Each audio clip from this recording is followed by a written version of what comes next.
पतितानां पावनेभ्यो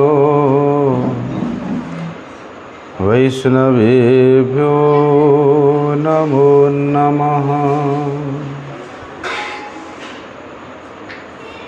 नमो महावदन्याय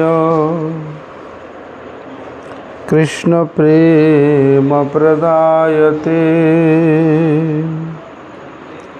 कृष्णाय कृष्ण चैतन्य नामिने गौरत्विषे नमः। नमस्ते तुहलग्राम नमस्ते मुसलायुध नमस्ते रेवतीकांत नमस्ते भक्तवत्सल नमस्ते बलिनाम श्रेष्ठ नमस्ते धरणीधर प्रलंबार नमस्ते तु त्राहि मां कृष्ण पूर्वज। भुजे सग्रवेणुं शिरसि शिखिपिच्छं कटितटे दुकुलं नेत्रान्ते सहचरे कटाक्षं च विदधते सदा श्रीमद्वृन्दावन वसति लीला परिचयो जगन्नाथ स्वामी नयन पथगामी भवतु मे। हे कृष्ण करुणाचन गौरांगी राधे वृंदावनेश्वरी वृषभानुसुते देवी प्रणमामि हरिप्रिये। वंदे नन्दव्रजस्त्रीणां पादरेणुमवीक्ष्णशः यासां हरिर्कथोद्गीतं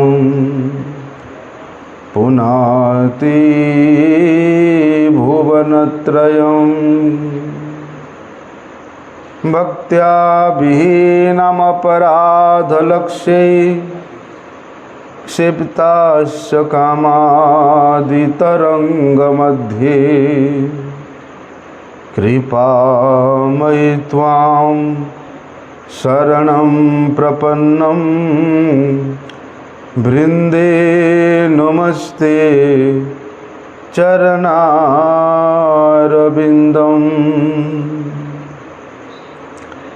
सबसे पहले मैं पतित पावन परम आराध्यतम श्री भगवान के अभिन्न प्रकाश विग्रह श्री भगवत ज्ञान प्रदाता श्री भगवान की सेवा में अधिकार प्रदानकारी परम करुणामय श्री शिल गुरुदेव नित्य लीला प्रविष्टम विष्णुपाद परमहंस परिव्राजकाचार्य वर्ज्यम अष्टोत्तर शत श्री श्रीमत् शिल भक्ति वल्लभ तीर्थ गोस्वामी महाराज जी के पाद पद्म में अनंत कोटि साष्टांग दंडवत प्रणाम करते हुए उनकी अहेतु की कृपा प्रार्थना करता हूँ। परम आराध्यतम शिक्षा गुरुपाद पद्म नित्य लीला प्रविष्टम विष्णुपाद परमहंस श्री श्रीमद शिल भक्ति विज्ञान भारती गोस्वामी महाराज जी के पाद पद्म में प्रणत होकर उनकी अहेतु की कृपा प्रार्थना करता हूँ। पूजनीय वैष्णव वृंद के श्री चरण में प्रणत होकर उनकी अहेतु की कृपा प्रार्थना करता हूँ।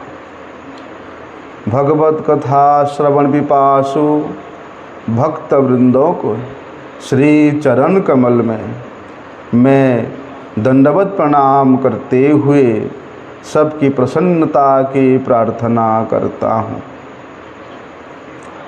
आज बहुत ही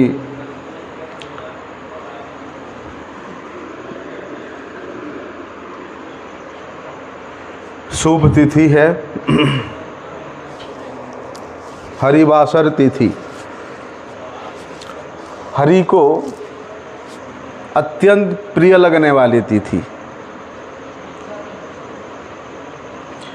और हरि को जो तिथि प्रिय है, हरि भक्त को भी वही प्रिय है, हैं? और हरि प्रसन्न तो हरि भक्त प्रसन्न, और हरि भक्त प्रसन्न तो हरि प्रसन्न।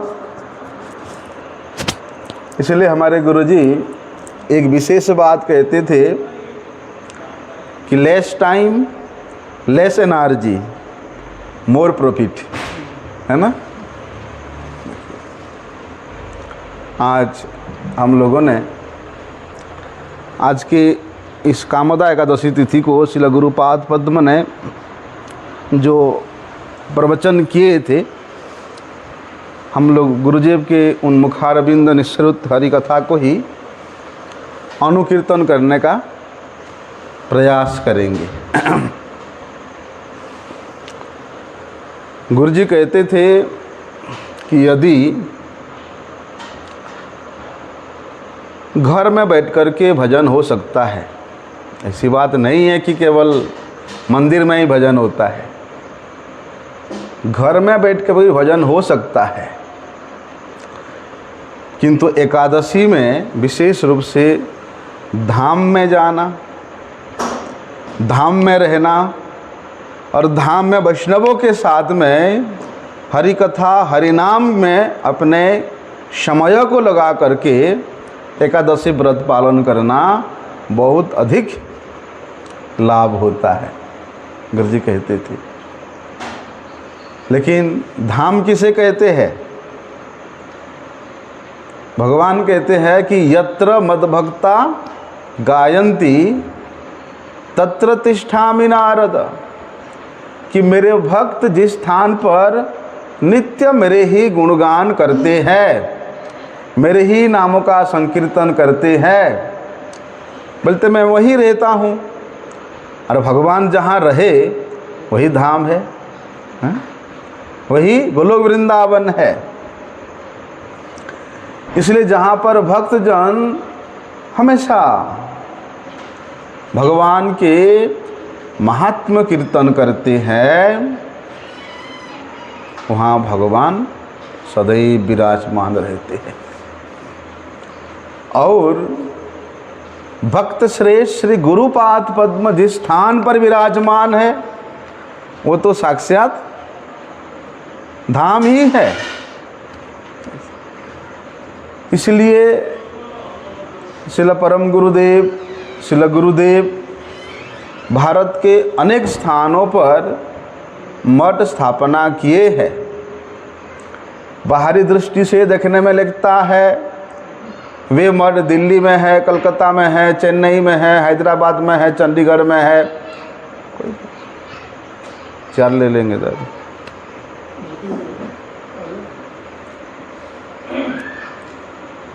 बाहरी दृष्टि से देखने में लगता है, लेकिन उस स्थान पर जो मठ स्थापना हुआ, वहाँ पर जो विग्रह प्रतिष्ठा हुआ, वहाँ पर जो नाम संकीर्तन का धारा प्रवाह हुआ, वहाँ पर भगवत कथा का नित्य धारा प्रवाहित हो रहा है, इसलिए वे सब स्थान धाम ही है, धाम ही है से स्थान।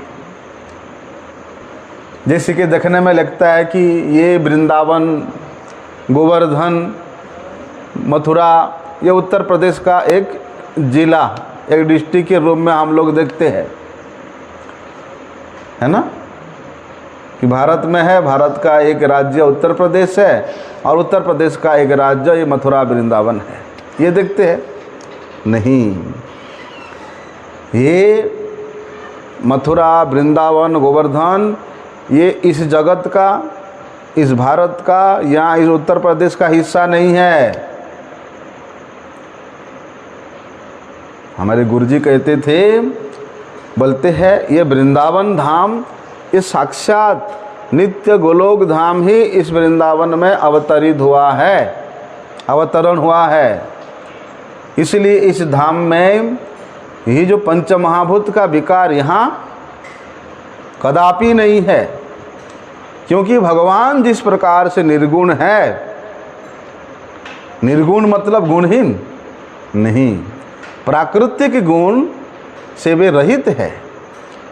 इस प्रकृति के सत्व रज तम गुण कभी भी भगवान को अपने आयत में, अन्यथा भगवान के इच्छा के अनुसार इस प्रकृतिस्थ गुण अपना अपना कार्य करते हैं। इसलिए हरि ही निर्गुण साक्षात केवल प्रकृते परः। अब हरि निर्गुण है तो हरि नाम भी निर्गुण है, हरि कथा भी निर्गुण है, उसी प्रकार हरि के धाम भी निर्गुण है। ये बात केवल कहने के लिए नहीं है, विश्वास करने के लिए, अपने हृदय में धारण करने के लिए है। हरि का धाम निर्गुण है, अप्राकृत है, इसलिए प्राकृत बुद्धि लेकर के, प्राकृत इच्छा लेकर के आप धाम में कभी भी प्रवेश नहीं कर सकते हैं, वे धाम में वास नहीं कर सकते हैं। क्योंकि जिस प्रकार हमारे ये शरीर प्राकृत है, पंच महाभूत के द्वारा ये शरीर निर्मित है, इसलिए प्रकृति के रस के द्वारा, रसों के द्वारा हमारे इंद्रियां आकर्षित होती है। इसलिए जब तक प्रकृतिस्थ रसों के द्वारा हमारे शरीर, मन, इंद्रिय आकर्षित रहेगा, तब तक हम लोग धाम में प्रवेश नहीं कर सकते हैं, धाम में निवास नहीं कर सकते हैं। इसलिए ये पंच महाभूत का विकार नहीं है ये धाम। लोग क्या सोचते हैं, अरे वृंदावन गया तो अमुक दुकान में लस्सी नहीं पिया, अमुक दुकान में कचौड़ी नहीं खाया, अमुक दुकान में ये नहीं लिया, वो नहीं लिया, तुम्हारे वृंदावन जाना बेकार है। बस इसलिए वृंदावन धाम आना होता है, हैं? प्राकृत इच्छा लेकर के, प्राकृत अभिमान लेकर के कभी भी हम लोग प्रवेश नहीं कर सकते हैं, प्रवेश हो ही नहीं सकता है। लेकिन हम लोग सोचते हैं कि ठीक है, वृंदावन में पहुंच गए, मथुरा धाम में पहुंच गए, नवद्वीप धाम में पहुंच गए हैं। लेकिन गुरुजी कहते थे कि भगवान के साथ हमेशा दो शक्तियां रहती है। क्या क्या? योग माया और महामाया। जब हम लोग कोई स्वार्थ लेकर के जाएंगे तो महामाया पकड़, महामाया के जाल में फंस जाएंगे। इसलिए जागतिक स्वार्थ की पूर्ति के लिए उसके उद्देश्य से जाएंगे तो वहाँ बहिरंग माया हम लोगों को आबद्ध कर लेता है। लेकिन ये भी भगवान का विशेष कृपा है कि जैसे माता पिता अपने बच्चे को प्यार करते हैं, और वास्तव में माता पिता के हृदय में अपने संतान के प्रति, बच्चों के प्रति विशेष प्यार रहता ही है। क्यों रहता? क्योंकि वहाँ संबंध है।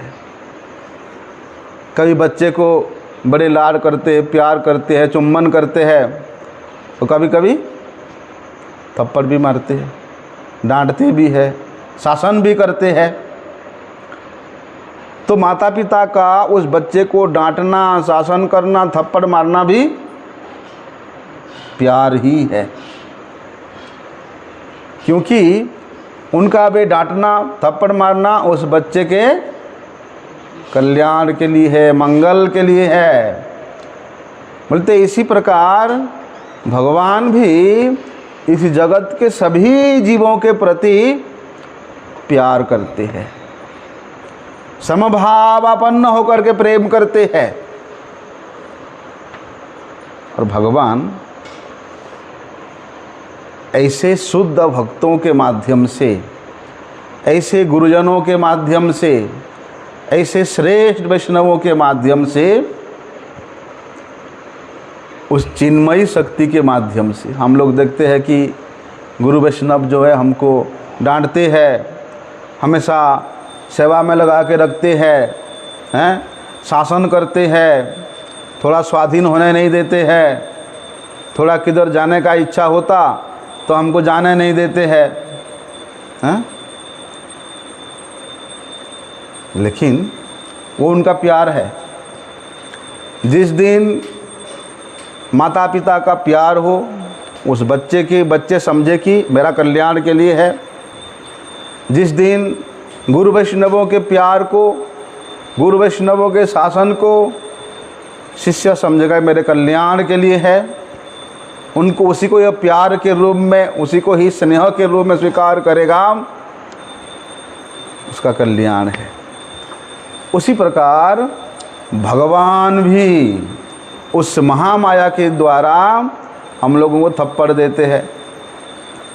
कभी रोगाग्रस्त होता है, कभी व्याधिग्रस्त होता है, कभी एक्सीडेंट होता है, कभी मन खराब होता है, कभी किसी से लड़ाई होता है, कभी कुछ होता है, कभी कुछ होता है, हैं? लेकिन हम लोग भगवान को दोषारोप करते हैं कि भगवान मैं आपका ही सेवा कर रहा हूँ, आपका ही भजन कर रहा हूँ, लेकिन फिर मेरे ऊपर ऐसे शासन क्यों?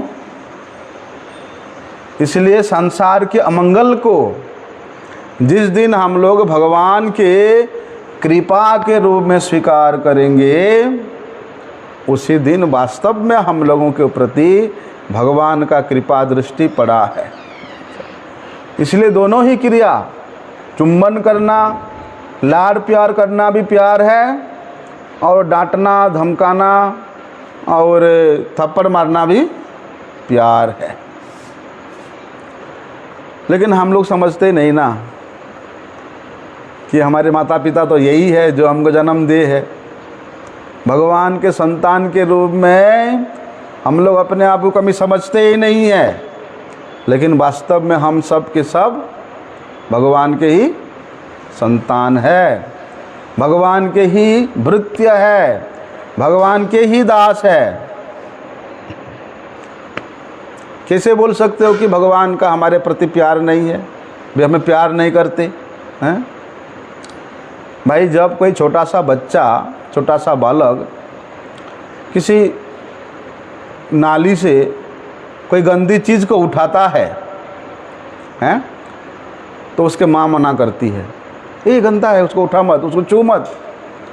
फिर बच्चा अगर उसमें जिद्दी करे, नहीं मैं वो नाली में जाऊंगा, उसको उठा के लाऊंगा, लेकिन माँ उसको थप्पड़ मार करके भी मना करेगा, नहीं वहाँ नहीं जाना। लेकिन बालक रोना शुरू कर देता है, बार बार रोता है, और माता भी चिल्ला चिल्ला के बोल रहे नहीं नहीं नहीं जाना, नहीं जाना।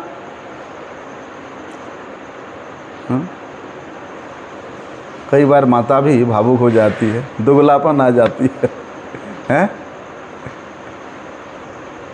बोलते इसी प्रकार भगवान का भी भाव आता है।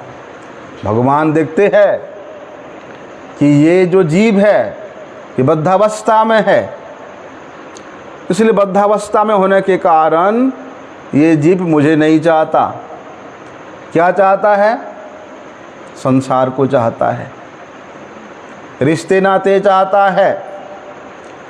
इसलिए भगवान उसके चाहत के अनुसार उसके उस प्रकार रोने धोने को देख करके उसी प्रकार अनेक योनियां सृष्टि किया है। चल भैया तुम्हारा उस प्रकार का इच्छा है तो तुम उस योनि में जाकर के भोग करो। और उस प्रकार भोग करने की शक्ति भी देते हैं, सामर्थ्य भी देते हैं। क्योंकि जिस किसी योनि में भी जाओ उस योनि में तुमको जो सुख सुविधा भोग विलास उपलब्ध है वो मिलेगा, लेकिन तुम दूसरे योनियों में जाके मुझे भोग करना चाहोगे तो असंभव है, हो नहीं सकता। भाई तुम्हारा भोग करने की प्रवृत्ति है, इसलिए मैं तुम्हारे सुख सुविधा के लिए अनेक प्रकार की योनियां बनाया। कितने लाख योनियां हैं? 84 लाख योनियां हैं। जाओ वहाँ भोग करो, तुम्हें कौन मना कर रहा है? किंतु वहाँ तो भैया दुख कष्ट तो मिलेंगे, जन्म मृत्यु जरा व्याधि, ये जो त्रिताप है वहाँ पर मिलेगा ही मिलेगा। और भगवान के तरफ से थप्पड़ भी आता रहेगा। क्योंकि गुरुजी कहते थे स्वयं भगवान जो है उनका स्वरूप है। जो लोग भगवान को निराकार मानते हैं, निर्विशेष मानते हैं, निशक्तिक मानते हैं, बोलते वे लोग मूर्ख है। स्वामी महाराज तक कहते थे he is the full number 1, एक नंबर का मूर्ख है। अपना व्यक्तित्व को मानता है, अपना संबंध को मानता है, अपना गुण को अवगुण को मानता है, लेकिन जिसके कारण तुम्हारा व्यक्तित्व है, जिसके कारण तुम्हारा गुण अवगुण है, जिसके कारण तुम्हारा जन्म है, जिसके कारण तुम्हारा अस्तित्व है, तुम उसी के अस्तित्व को नहीं मान रहे हो। तो तुमसे बड़ा मूर्ख कौन है? यदि कोई व्यक्ति कहे कि मैं जो है माता पिता के बिना ही मैं जन्म ले लिया, संभव है? उससे बड़ा मूर्ख कौन हो सकता है? इसलिए भगवान का स्वरूप है, भगवान नित्य विराजमान है, लेकिन हमारे आँखों के सामने वो महामाया का जो पर्दा लगा हुआ है उसके कारण हम लोग ना सोच सकते हैं, ना मान सकते हैं, ना देख सकते हैं। ठीक है भाई, किसी जड़ पदार्थ का कोई स्वरूप नहीं होता है, वो जड़ है। लेकिन भगवान आत्मा परमात्मा वे विभु चेतन है, वे अनुचेतन है, विभु स्वरूप है। भगवान सर्वज्ञ है, वे परिपूर्ण आनंदमय विग्रह है, वे सच्चिद आनंदमय विग्रह है। भगवान इच्छा करें तो उनके इच्छा मात्र से अनंत ब्रह्मांड प्रकट हो जाता है। उनके इच्छा करने से अनंत ब्रह्मांड तुरंत ध्वंस प्राप्त हो जाता है। वे भगवान सर्वशक्तिमान है, उनके बाहर कोई कल्पना नहीं कर सकते हैं, उनके भीतर सब कुछ है, सभी प्राणी उनके अंदर है, अनंत ब्रह्मांड है, अनंत वैकुंठ है। उसी प्रकार अनंत धाम है और उनके अंदर ही हम सब हैं। यहाँ पर माया का बैरियर है, लेकिन वहाँ भगवत धाम में माया का कोई व्यवधान नहीं है। ये संसार में हम लोग इस प्राकृत शरीर को देखते हैं और इस प्राकृत शरीर संबंधी जितना भी सगे संबंधी है, व्यक्ति वस्तु है, उसको हम लोग अपना मानते हैं, मैं और मेरा मानते हैं। लेकिन जब तक ये शरीर और शरीर संबंधी व्यक्ति वस्तुओं से हमारा संबंध रहेगा तब तक ये बैरियर, ये व्यवधान रहेगा ही रहेगा।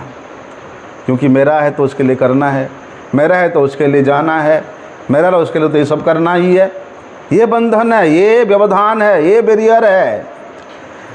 इसलिए सब कुछ उस परिपूर्ण वस्तु भगवान के अंदर है, उनसे बाहर कुछ भी नहीं है।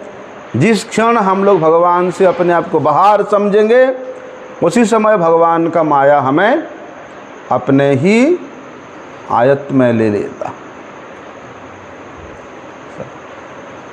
इसलिए भैया नहीं हो सकता। भगवान स्वयं कहते हैं कि कर्मण्य व्याधिकारस्ते माँ फलेषु कदाचन माँ कर्म फले हेतुर्भुर्माते संगस्त्व कर्मणि। भगवत गीता में स्वयं भगवान श्री कृष्ण इस बात को कहते हैं। हम लोग गीता तो पढ़ते हैं, गीता के भाष्य भी सुनते हैं, लेकिन गीता के वाणी को हम लोग मानते नहीं, विश्वास नहीं करते हैं। क्या लाभ है इससे? क्या लाभ है? इसलिए जब इच्छा, क्रिया और अनुभूति नहीं रहता है किसी वस्तु में, किसी पदार्थ में, तो वो जड़ है कि नहीं? जो जड़ है वो कुछ अनुभव नहीं कर सकता, कुछ बातें नहीं कर सकता। एक छोटे से छोटे चींटी भी वे अपने इंडिपेंडेंस चाहती है, ये भी अपनी इच्छा से चलती है। आप इच्छा करने से नहीं होगा, वो अपनी इच्छा से चलेगा, उसके स्वभाव है। भले ही उन चींटियों के रास्ते में आप अड़चन ला के रख दो, बाधा सृष्टि करो, या उनको मार सकते हो ज़्यादा से ज़्यादा, लेकिन वो अपनी इच्छा से चलेगा, आपकी इच्छा से नहीं चलेगी। क्योंकि भगवान स्वतंत्र पुरुष है, भगवान सर्वशक्तिमान पुरुष है, भगवान आनंदमय पुरुष है। आनंद कैन टेक ओनली इनिशिएटिव, उसके बिना हो ही नहीं सकता। इसलिए आनंद हम अपनी प्रयास से प्राप्त नहीं कर सकते हैं, अपनी चेष्टा से कभी प्राप्त नहीं कर सकते हैं। और जब हम अपनी खुद के चेष्टा से प्रयास करेंगे आनंद प्राप्त करने के लिए, तो ये संसार के निकृष्ट वस्तुओं से हम आनंद ढूंढेंगे, उसी का संग करेंगे। इसलिए जब तक संसार में, जगत में सुख के लिए प्रयास करते रहेंगे, तब तो बाहरी दृष्टि से मैं देखने में लिखता आनंद है, अन्यथा वो निरानंद वस्तुओं की संग की प्राप्ति होगी।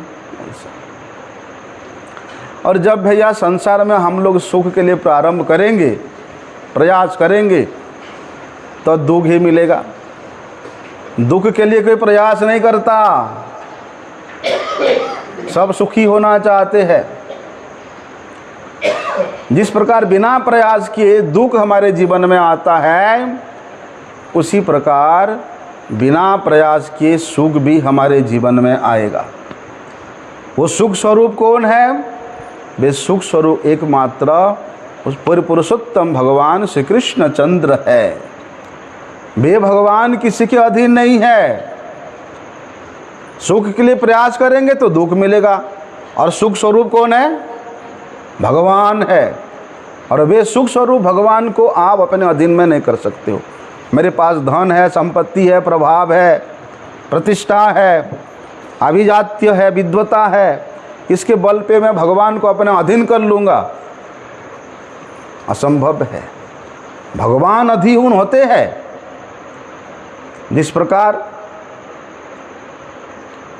छोटा सा बच्चा है, और वो बच्चा जितने परिमाण में अपने माता को प्रेम करता है, बोलते उस बच्चे के प्रेम में आकृष्ट होकर के उसके माता अपना सब कुछ भूल जाती है।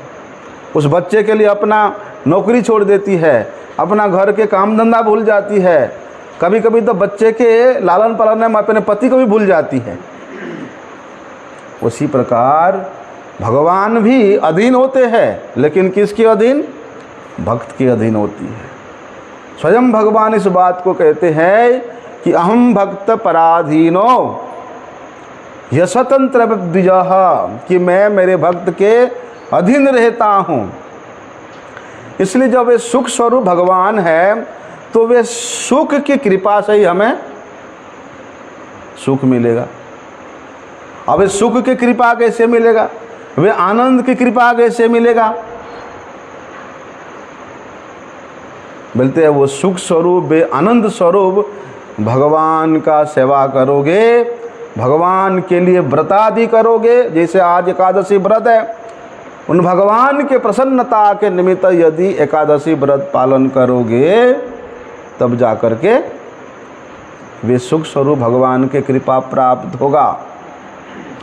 और जहाँ पर व्यक्ति सुख के विषय में कुछ भी नहीं जानता, समझ में नहीं आता,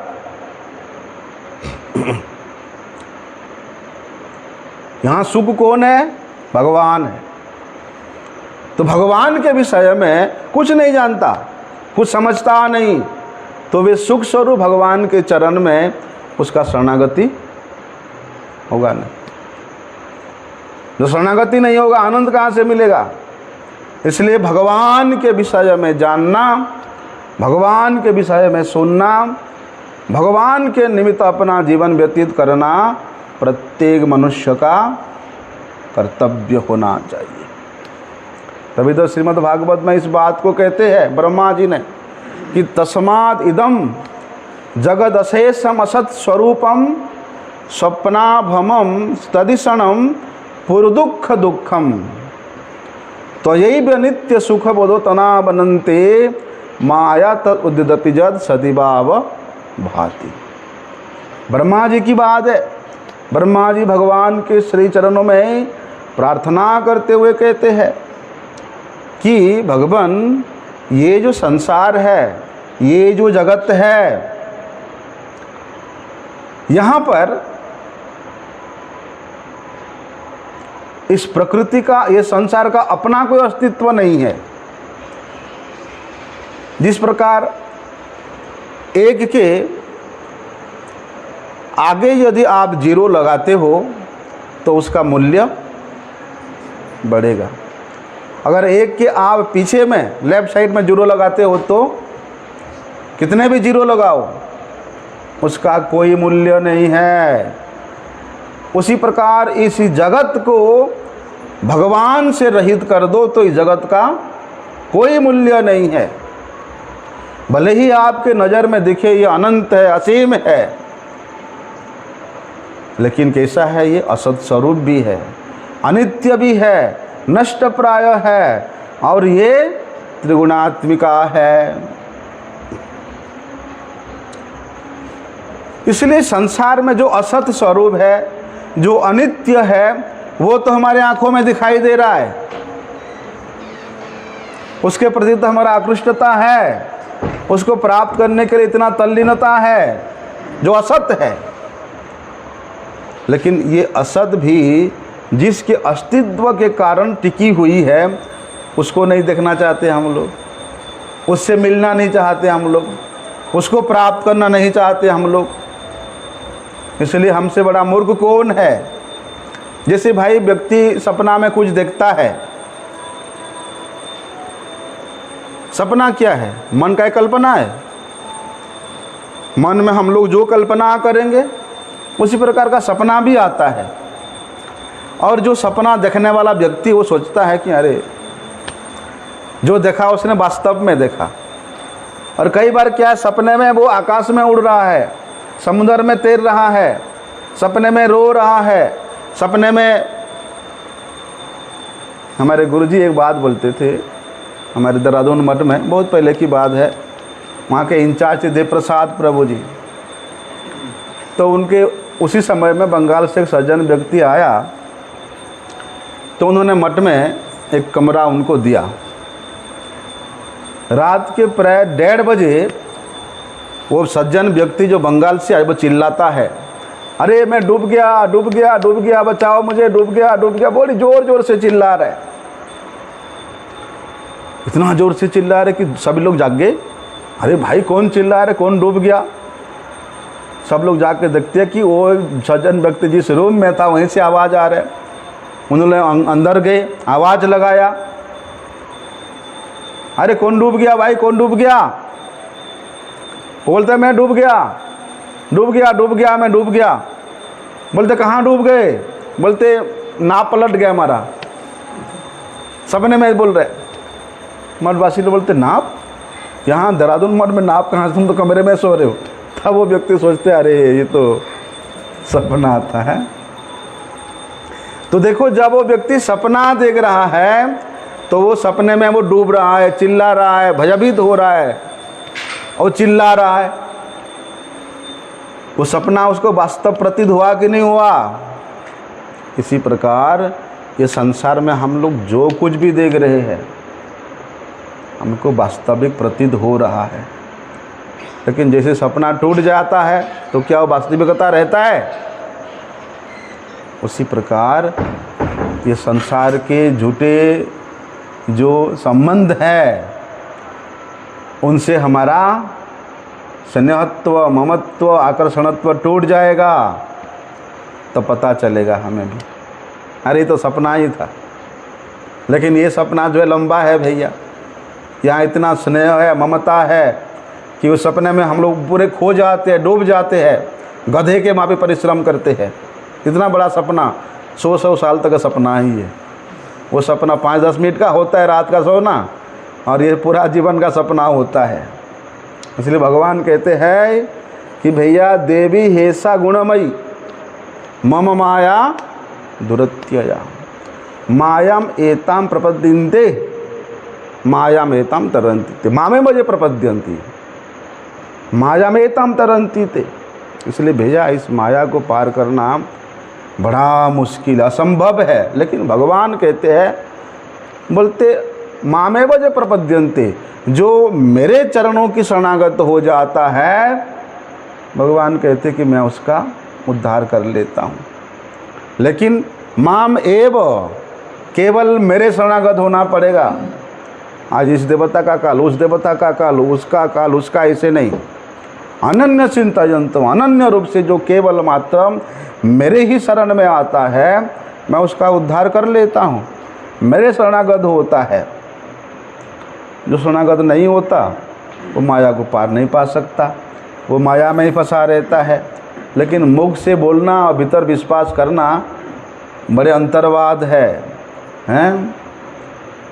और भगवान का जब आश्रय नहीं लिया, सद्गुरु पदाश्रय का आश्रय नहीं लिया, तो फिर कैसा अनुभव होगा?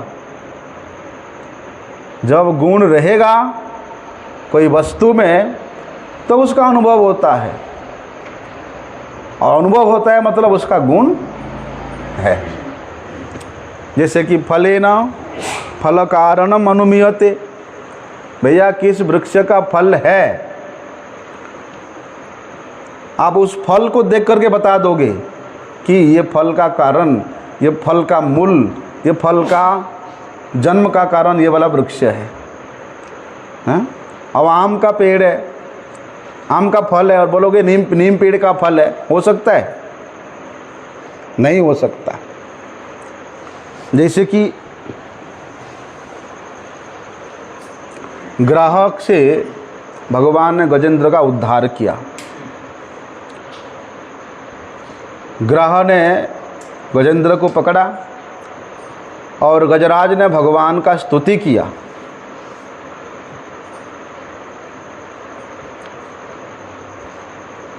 कोई ये व्यक्ति तो ठीक से सुनो भाई, एक व्यक्ति भी ठीक से ढंग से बैठो, ढंग से सुनो, तो हम कुछ बोल सकता है।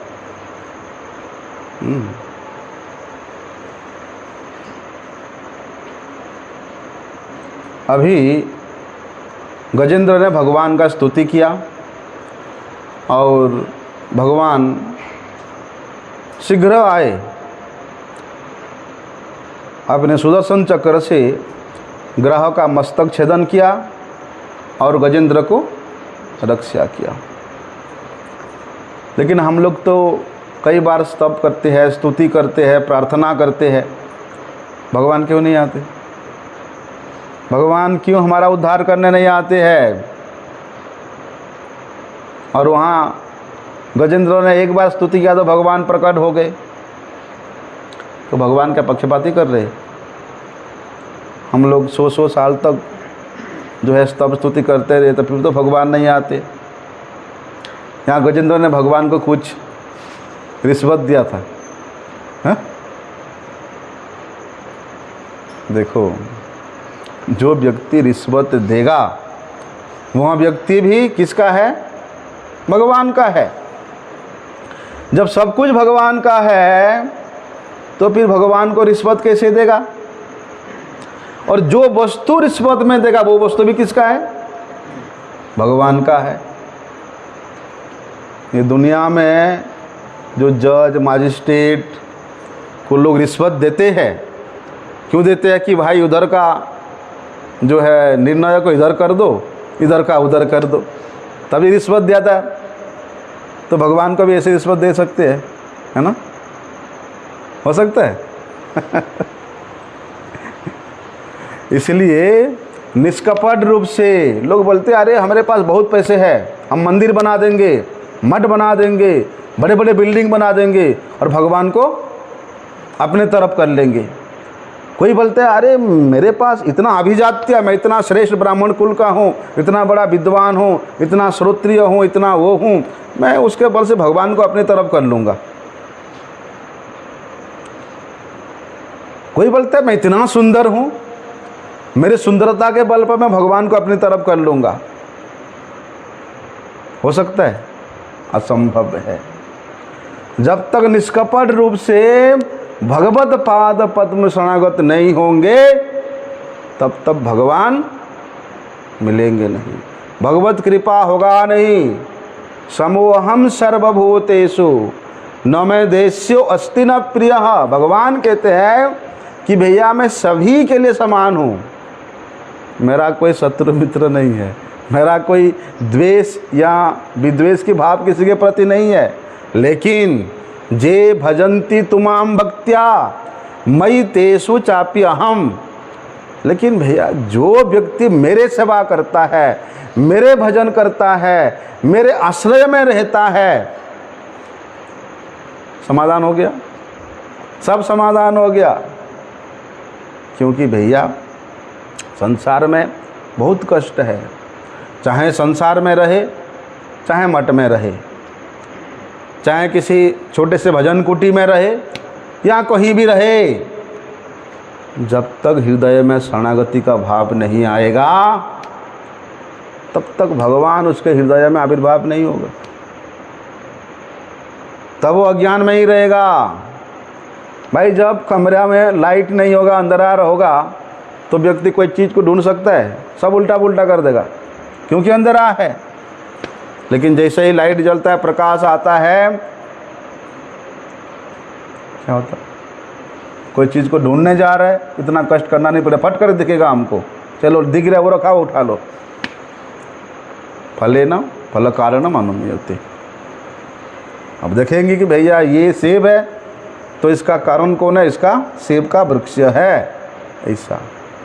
इसलिए आज जो है हरिवासर है, हरि का प्रिय तिथि है और कामदा एकादशी है आज ना। कामदा वराह पुराण में एकादशी का महात्म्य वर्णन है। युधिष्ठिर और श्री कृष्ण संवाद में आता है, युधिष्ठिर महाराज ने वहाँ पर भगवान श्री कृष्ण से प्रार्थना करते हैं कि प्रभु ये चैत्र मास के शुक्ल पक्ष का जो एकादशी है उस तिथि का क्या नाम है, क्या महात्म्य है, कृपा करके आप बताइए। तो भगवान श्री कृष्ण कहते हैं कि एक समय सगर वंश के राजा दिलीप, उनके जो कुल गुरु थे वशिष्ठ जी से प्रश्न किया दिलीप ने कि भगवान ये चैत्र मास के शुक्ल पक्ष एकादशी का महात्म्य क्या है। तो वशिष्ठ ऋषि ने वहाँ पर महाराज दिलीप से बोले थे कि राजन ये कामदा एकादशी नाम है और इस एकादशी व्रत करने से सभी प्रकार के जो पाप है वो भस्मीभूत हो जाते हैं और इस एकादशी करने से जो जिसको भी असदगति की प्राप्ति हुई है उससे भी वो उद्धार हो जाता है। और बोलते हैं ये एकादशी व्रत पुत्रदा यानी पुत्र देने वाली भी है। तो वहाँ पर वशिष्ठ ऋषि ने एक घटना महाराज दिलीप को सुनाते हैं कि प्राचीन काल में एक नगर था रत्नपुर नाम से और वहाँ पर पुंडरीक नाम का एक बड़े वैभवशाली राजा राजत्व करता था। इतना प्रभाव था वे राजा का कि गंधर्व किन्नर अप्सराएं सब आकर के उसके सेवा करते थे, नृत्य गान करते थे, सबको बड़े आनंद देते थे। तो वहाँ पर ललिता नाम के एक अप्सरा थी और उसका पति ललित नाम का एक गंधर्व था। ये लोग हर बार आकर के नृत्य करके राजा को मनमोहन करते थे, लेकिन आपस में बड़े प्रेम था दोनों पति पत्नी का। एक दिन क्या हुआ, किसी कारण से उसके पत्नी ललिता उसके पति के साथ नृत्य करने नहीं आई और उसके पति उसको छोड़कर कि भैया नहीं रह सकता है, उसका मन हमेशा उधर ही जा रहा है और राजा का कार्यक्रम है और उस कार्यक्रम में मुख्य नर्तकिया कौन है आज? ये ललित, गंधर्व ललित। लेकिन उसका मन नहीं लग रहा है। उसका मन कहाँ है? उसके पत्नी के चिंतन में कि पत्नी नहीं आई, इसलिए उसका मन यहाँ के संगीत में, सुर ताल में सब गड़बड़ हो रहा है। राजा विचार कर रहा है, आज ऐसा क्यों हो रहा है? पहले तो इतना अच्छा गाता था, इतना अच्छा नृत्य का, आज क्या हो रहा है? उसको समझ नहीं आ रहा है। तो उस राजा के राजसभा में एक नाग था जिसका नाम था करकुटक। वो करकुटक ने समझ गया कि ये ललित के मन में क्या चल रहा है, तो उसने जाकर के राजा को बता दिया कि इसने अपने पत्नी के कारण सब रंग में भंग डाल रहा है, ताल सुर ताल में सब भंग हो रहा है। तब राजा कहते, अरे मैं स्वयं बैठा हूँ और तुमको मुख्य नर्तकिया के रूप में यहाँ तुमको नियुक्त किया हूँ, मेरे राज्यसभा बैठा हुआ है, मेरा मान भी नहीं कर रहे हो, इसलिए जा, मैं तुम अभिशाप देता हूँ कि तुम एक नरमांस भक्षण करने वाला असुर बन जा, राक्षस बन जा। उसी समय में ललित राक्षस बन गया। अब भाई उनके पत्नी ललिता अपने पति के ऐसे भयंकर मूर्ति को देख करके वे तो बड़े भयभीत भी है और बड़े चिंतित भी है, बड़े दुखी भी है। और वो चिंता करने लगी कि मेरे पति का कैसे कल्याण होगा। अपने पति के साथ वन में चली गई। घूमते घूमते उसने विंध्य पर्वत के चोटी पर श्रृंगी ऋषि का आश्रम है और वहाँ जाकर के उन्हें श्रृंगी ऋषि को प्रणाम किया और उनके चरणों में प्रार्थना करती है कि भगवान, आपके ही कृपा आशीर्वाद प्राप्त करने के लिए आपके चरण में आई हूँ, आप कृपा करें। राजा पुंडरीक ने हमारे स्वामी को अभिशप्त करके राक्षस योनि में भेज दिया है, इसलिए आप उस अभिशाप से मुक्ति का कोई उपाय बताइए। तर श्रृंगी ऋषि कहते हैं, एक उपाय है, यदि तुम ये जो चैत्र मास के शुक्ल पक्ष एकादशी है, कामदा एकादशी, उसको यदि विधि के अनुसार पालन करो और उसके पुण्य फल को अपने पति को प्रदान करो तो उसको उस शाप से मुक्ति हो जाएगी। अब श्रृंगी ऋषि के उपदेश को सुनकर ललिता ने वैसे ही एकादशी व्रत किया बड़े निष्ठा के साथ, और उसने मुनि के पास जाकर के एकादशी के फल को अपने पति को दे रही हूँ, इस प्रकार संकल्प करके उसके पति को दिया। तो उसके पति ने उस एक एकादशी के फल से पहले जैसा सुंदर सबल शरीर था उस प्रकार शरीर प्राप्त करके दोनों आनंद में रहने लगे। तो हमारे गुरुजी कहते हैं, क्या एकादशी का यही फल है? एकादशी व्रत पालन करने का यही फल है? ये तो एक कर्मकांडात्मक फलश्रुति मात्र है। तो हमारे गुरुजी, उनके गुरुजी के एक बात बोलते थे कि हमारे गुरुजी ने हैदराबाद मठ में एक बार इस बात को कहा था कि पहले इस प्रकार कर्मकांडात्मक फलश्रुति रूपी एकादशी महात्मा कोई ग्रंथ नहीं था और हमारे परम गुरुजी ने उसको कभी अनुमोदन भी नहीं किया। लेकिन गुरुजी कहते हैं, हमारा किसी गुरु भाई ने बहुत परिश्रम करके एकादशी महात्म्यों का पुस्तक छपवाया है और उसमें सारी के सारी ऐसे कर्मकांडात्मक फलश्रुति ही लिखा हुआ है। तो गुरुजी कहते ये ठीक नहीं है। कि पहले ही हमारा संसार के नाशवान वस्तु की प्राप्ति के लिए, प्रवृत्ति के लिए हम लोग आशा लेकर के, आकांक्षा लेकर के एकादशी करेंगे कि मेरा जो है ये हुआ तो ठीक हो जाएगा, मेरा वो हुआ तो ठीक हो जाएगा। ऐसे पहले ही आशा लेकर के हम एकादशी करते हैं, तो ये क्या है, ईंधन देने के मापी है। जिस प्रकार से श्री कृष्णदेवपायन वेदव्यास मुनि ने लीला करके शिक्षा दिया, विचार करते हैं वेदव्यास मुनि कि हमने इस जगत के लिए क्या नहीं किया, दुनिया के मंगल के लिए हमने इतना कुछ किया, लेकिन हमें सुख नहीं मिला।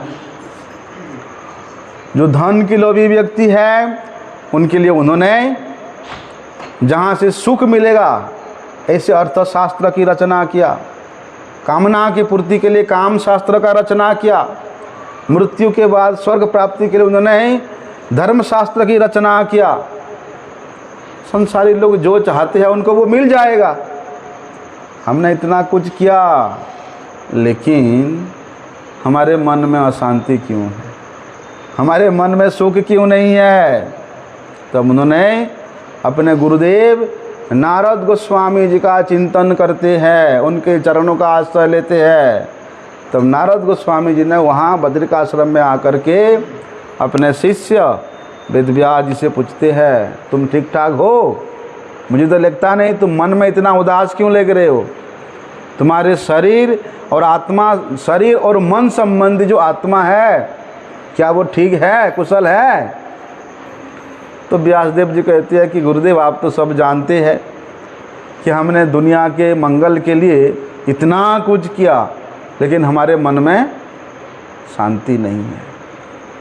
हम लोग सोचते हैं कि हम जो है इतना पैसा इकट्ठा कर देंगे, इतना बड़ा बड़ा महल बना देंगे, गाड़ियाँ इकट्ठा कर देंगे, सोना चांदी इकट्ठा कर देंगे, परिवार इकट्ठा कर देंगे, बड़े बड़े यज्ञ कर देंगे, दान पुण्य कर लेंगे, तो हम शांति में रहेंगे।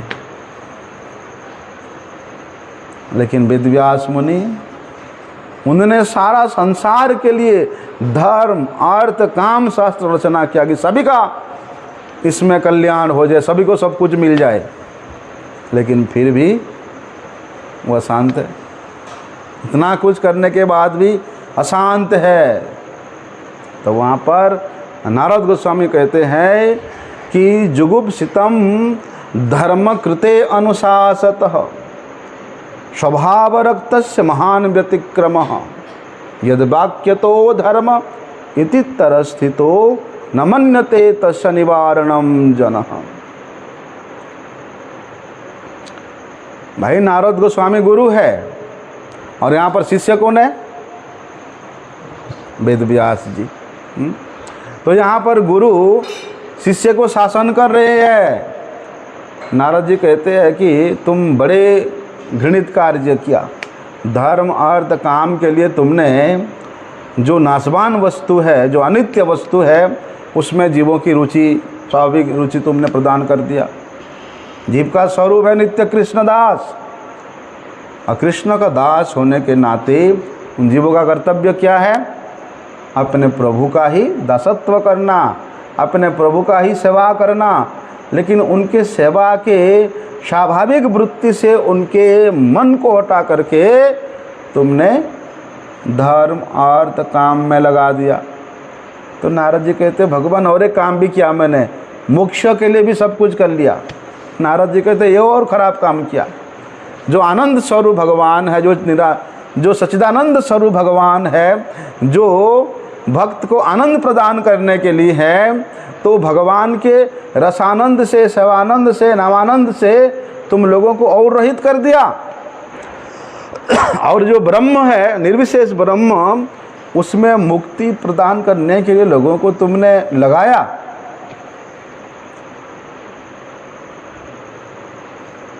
तुम नारद जी वेदव्यास जी शरणागत हो गए।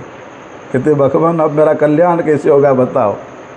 तब नारद गोस्वामी जी ने वहाँ 4 श्लोक के माध्यम से नारद जी को, ये वेदव्यास जी को चतुश्लोकी भागवत प्रदान किया, और चतुश्लोकी भागवत के माध्यम से नारद गोस्वामी जी की कृपा से साक्षात वेदव्यास मुनि को ध्यानस्थ अवस्था में बोलते भगवान श्री कृष्ण के लीलाओं से परिपूरित 18,000 श्लोक के द्वारा उन्होंने श्रीमद्भागवत का रचना किया। इसलिए भगवान कहते हैं कि मुझे छोड़ करके तुम कितना भी धर्म अर्थ काम के लिए प्रयास कर लो, सब अनित्य है, सब नष्ट प्राय है, सब जड़ है। इसलिए जैसे कोई जगत की साधारण एक युक्ति है कि भैया एक घड़ी, ठीक है, घड़ी का कुछ मूल्य है, जितना ब्रांड होगा उतना ही उसका मूल्य बढ़ता जाएगा। अभी तो हमने एक न्यूज़ में देखा था, एक क्रिकेटर जो है उसने 45 करोड़ का घड़ी पहना है। कितने का? 45 करोड़ का। अभी वो घड़ी को आप पूछो कि भाई तुम्हारा मूल्य कितना है, घड़ी कह सकता है? घड़ी को पूछो तुम कौन से ब्रांड को, घड़ी कह सकता है? हैं? घड़ी नहीं कह सकता कि मैं अच्छी हूँ मैं बुरा हूँ। क्यों क्यों क्यों? क्योंकि वो अचेतन वस्तु है। इसलिए घड़ी की सत्ता स्वयं का नहीं है, घड़ी का सत्ता किसी चेतन के ऊपर डिपेंड करता है। चेतन नहीं रहता तो उस घड़ी का कोई मूल्य नहीं है, कोई अस्तित्व नहीं है। इसलिए गुरुजी कहते थे प्राय कि matter has no independent existence of his own. नहीं है, जड़ पदार्थ का कोई भी स्वतंत्र अस्तित्व नहीं होता। हम लोग मैटर मैटर बोल के चिल्लाते रहते हैं, कोई मैटर नहीं है। भगवान ही एकमात्र सबका कारण है। जितना भी अणुचेतन है सबका कारण वे विभु चेतन भगवान है। वही भगवान ही वास्तविकता है, वे भगवान का स्वरूप है, वे भगवान परमानंद स्वरूपमय है। तो उसी परमानंद स्वरूप भगवान के आनंद का यदि एक कण एक रंच यदि प्राप्त करने का इच्छा है तो भैया उन भगवान के चरणों में शरणागत होना पड़ेगा। लेकिन किस प्रकार के शरणागत? कि दीक्षा काले भक्त करे आत्मसमर्पण, सही काले कृष्ण तारे करे आत्मसम, सही देह करे तार चिदानंदमय अप्राकृत देहे कृष्ण चरण भजय। जब शिष्य शुद्ध भक्त से दीक्षा लेते हैं, दीक्षा का मतलब है कि दिव्यम ज्ञानम यतो दद्यात्, दिव्य ज्ञान की प्रकाशित होना, दिव्य ज्ञान की प्राप्ति करना, ये दीक्षा है। दीक्षा में ही दिव्य ज्ञान की प्रकाशित होता है। आत्मसमर्पण कहाँ पर होगा?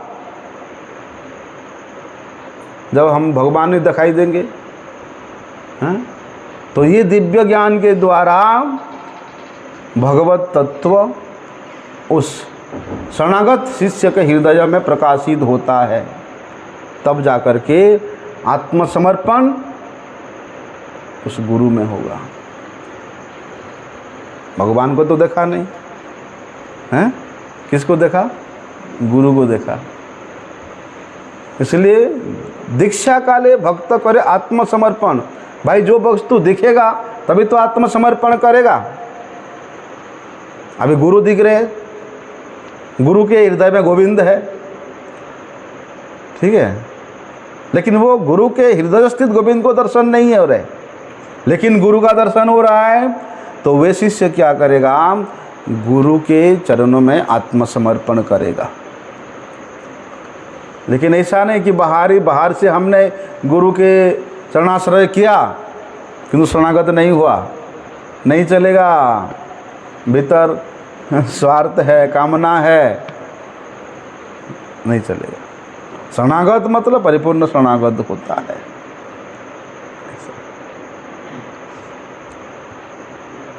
कुछ लोग कहते अपेक्षा करते अब तो हम शिष्य बन गए, अब गुरुजी वृद्ध हो गए, गुरुजी बीमार पड़ गए, अब पेस मेकर दे करके गुरुजी को थोड़ी दिन बचा लेंगे, बाद में गुरुजी का संपत्ति तो। हमने सुना कि भैया कोई भक्त बोल रहे थे कि आजकल ऐसे ज़्यादा कुछ हो रहा है, अयोध्या में जाकर के देखो हैं, प्राय न्यूज़ में आता रहता है अमुक शिष्य ने अपने अमुक गुरु का जो है कत्ल कर दिया, ये कर दिया, वो कर दिया। क्या यही शरणागत है?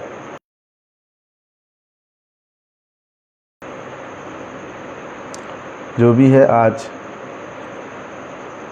एकादशी तिथि है, गुरुजी हमेशा हमारे साथ है। गुरुजी के चरणों में कोई अपराध हुआ